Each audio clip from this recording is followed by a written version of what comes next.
Today we're going to bring a ceiling fan, and this is a LED center light.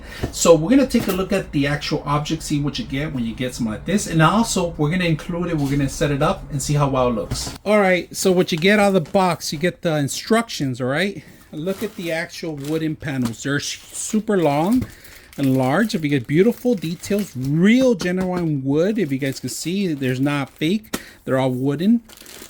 Very beautiful, ready to go. Now options, bars, they give you a couple types. All right, if you want to make them really long, if you have high ceilings, you can do that. Set up this large bar or the shorter one, or not go with any at all. You could just optional have just the motor controls everything. Now the motor itself, it's a little heavy duty, so you are going to need some structure. Make sure that you have the proper structure to set this up, all right, because it's a little heavy duty motor in here. Now once you set that up, it has a control panel, and it also has a holder to hold the actual system. So this is very important. This is where everything lines up. This is where the ground goes to. This part in particular is the glass part.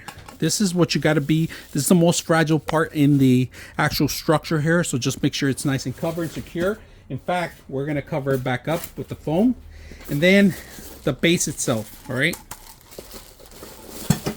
the main base that holds the whole unit up. This is the particular part that it just hangs. So when you set something like this, all you got to do is pretty much hang the fan in there, right? And it's the hardest part to set this up. Just make sure you have the right anchors, or drywall or wood, or the kind of anchors that you're going to require have to be at least maybe 50 to 60 pounds of weight. All right, so that's, make sure that you have that, you'll be aware of that. Now once you set all this features up, you do have the remote control. Remote control is very simple. You got 1 through 6, and then you got the light fixture, right? The light tells you you could do it from 1 hour to 4 hours, or daylight savings. If you want to save some energy, it'll dim down. Or if you have a child that's scared at night, you could just dim it down too. Z's, very simple. Dim it down to a point where it's almost dark.